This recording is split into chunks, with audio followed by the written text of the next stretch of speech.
What's up, team? Welcome to another episode of Caffeine, Kilos and Kilometres. And it would probably be unfair to have that update that we delivered in the last one.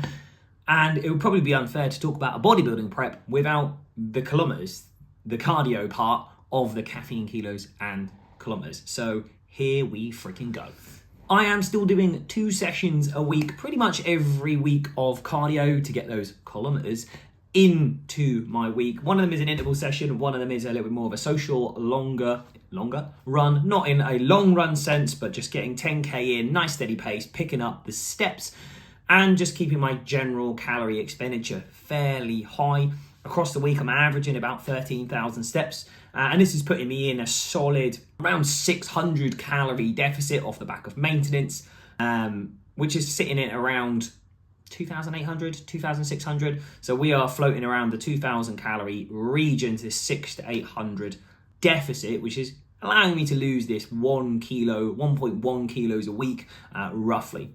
I'm keen not to lose my overall fitness, even though I have turned the needle or switched the dial very much considerably towards bodybuilding now as we dial in for this prep over the next 3 months. I haven't added any more cardiovascular work based on what I was doing before. Like, I was still doing my 2 sessions a week. I was still getting my solid amount of steps in. I think the steps have gone up a little bit. I am making a conscious effort to move, but we haven't added in additional cardio because I feel the rate of loss that I'm having at the moment at this 1.1 kilos is pretty solid, and I'm very happy with the way that this is going so far and how I'm tidying up from a physique perspective. I have been having some niggles though, as I moved more towards bodybuilding and really shifting a lot of my volume towards upper body training. Training less strength-based stuff in my lower body has taken a little bit of a toll alongside this running. So a little bit of hamstring, a little bit of calf niggle, which was always going to be there from before when I pulled my calf before I entered this bodybuilding journey and bulked over a year ago now. I have bolted in a few exercises to help with this, including single leg calf raises and also B-stance RDLs with a landmine to have a look at this kind of hamstring and calf tie-in and build some strength in that posterior chain.